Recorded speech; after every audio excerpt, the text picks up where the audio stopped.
Hausa India game thang naribo Western thang bastaruk ta leiriba Pakistan hairiba country sigi maikei digi yamna kanna honaduna makhoi Prime Minister amasung Field Marshal lauthokraba Army General Asimunir makhoi ni ki maikei digi hausi Saudi Arabia gi defense spec sign tawkre masida shunatana Somalia hairiba country sigi oiba lengak ta fawba defense spec sign tawduna makhoi ki oimi lan mi sing tharaktuna Somalia gi lan mi sing training tawbada natana mafam aduda military base sabagi oiba wafam sing Fongdoktuna makhoi oiba military presence asi global da yamna chawthoknabagi damakta honari Saudi Arabia, Turkey, amasung Somalia na singbu country sing asibu kannabagi damakta defense spec sign tawba Chtlingei gi matamda Amuk suhanna Pakistan hairiba country asigi oina leiriba army singi mathakta chathaba attack ama oina hauzik anauba train blast amaga su thokre ngasi mak Pakistan hairiba country asibu rule tawduna leiriba Seba Sharif gi oiba lenga amasung asimuneri gi oina leiriba lenga asibu yaningdaba rebel group kaya ama Pakistan gi mafam kaya amda chaitukuna operate tawduna leiri makoising adugi manungda Afghanistan da Taliban singi maikei digi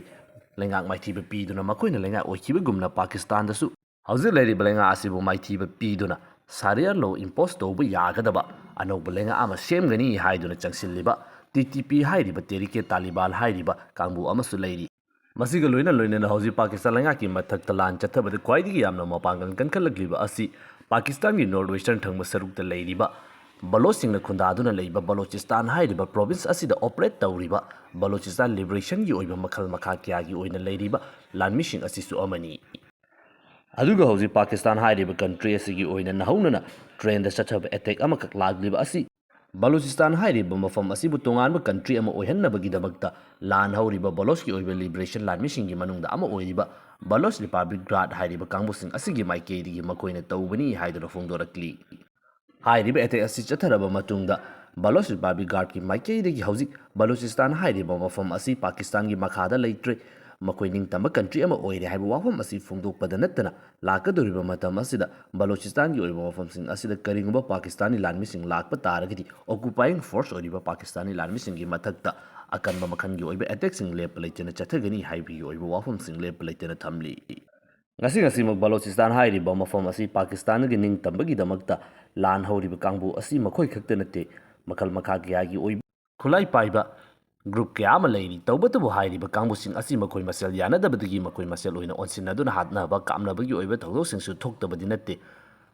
masigumlaba thawdok kya sing asi leijai haiba taragasu yamna common oiba wafam ama haiba taragadi group khudingmakki maikeri khwaidigi yamna chawna target tawriba asi Pakistan gi oina hauzik leiriba lanmishing asini mamangdasu mafam kya amada Balochistan Liberation Army nabu oigira hauzik claim lawrakliba Balochistan Republic Guard nabu oigira lepa leitana mafam kya amada pangthokpagi oiba thawdoksing aikoina thengnaduna lakre hauzik Balochistan Republic Guard ki maikeri gi chathakiba train blast aduda IED sing sizinaduna train adubu thugaikibagi oiba thawdokni masigi matangda makoina fongdokpagi matungina hairiba train asida Pakistan gi oiba army kya ama yaurae haiba khangbagi damakta makoibu target tawduna chathakiba attack ni Micham Praja amatabu target tawkhiba leite haibagi oiba wafam sing asi fongdokli train aduda tonglakiba Pakistani lanmi kaya ama siba yaukre asok apan nangba amasung yamna chawna chitheng phangba kaya amasu yaukre mamangdasu train da attack chathabagi oiba thawdoksu thokre handaksu yamna manaba mawong amakhakta attack chathaba ngamliba asigi maramsi Pakistan hairiba country asigi oina leiriba Balochistan haina leiriba mafam asi development gi oiba level asida atopa mafam singa yamna nema mafam amakhakni Ching marang kaina leiriba Balochistan hairiba province asida Pakistan gi oina railway track amadagi hena leite maramaduna hairiba track amakhakta oibanina liberation gi oina leiriba group sing asigi maikei dagi target tawbasu yamna laibigi oiba film amadu adamak oiri Balochistan liberate tawgani haiduna khulai paiduna thorakliba kangmu sing asigi maikei dagi target tawrakliba khongthang sing asi mamangda China amasung Pakistan gi oiba CPEC gi oiba project aduda Pakistan gi lanmi khakta natana China dagi CPEC ki oiba project sing develop tawba lakpa Chinese mioi kya amasung target tawduna attack chathaba hatpa ki oiba thawdok kya ama leikre masigi matungda hauzik US ki oiba role amamuk yausilakli Seba Sharif amasung asimuni chatuna USA da Pakistan gi mafam kya amada mineral sing leiri maru oina rare earth mineral sing fawba lei haiba gi oiba wafam sing fongdokraba matung asida hauzik Balochistan Republic Guard ki maikei gi chatharakliba khongthang asi hauzik nauna Pakistan hairiba country asida US ki oina lakliba khongthang mineral sing lauthoknabagi damakta Balochistan gi oiba wafam sing asida miyeng changsilakpa asinasu mari leinaramgani haibagi oiba wafam sing adumak tabu fangli Pakistan hairiba country asigi oina Balochistan gi oina leiriba aduga Northern thangba sarukta leiriba TTP gi oiba crisis asi khakta natana hauji anoba crisis amasu leiri madudi hauji India gi maikei gi Pakistan occupied Kashmir haiduna leiriba Pakistan gi North Eastern thangba sarukta leiba Gilgit-Baltistan na chingba mafamsing asida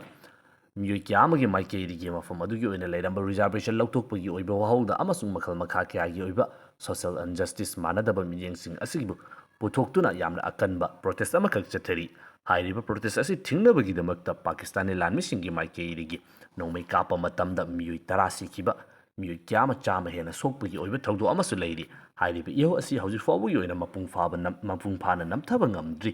लाइङाकी माइकेइरिगी थाजबा क्यामा पिरक्तुना अनौबा development gi ओइबा economic gi ओइबा project क्यामा पिगिनि reservation की ओइबा वाफम अदुदसु मियामना पामलिबा वाफम अदुगी इंटरेस्ट येंगदुना लो सेमगनी हाइबगी ओइबा वाफमसिंग अदुमक थाजबा पीरी अदुबा लैरिबा एहोसी हौजि फावबगी ओइना मपुंग फाना लोसिनबा नत्रि मखल मखा क्यागी ओइबा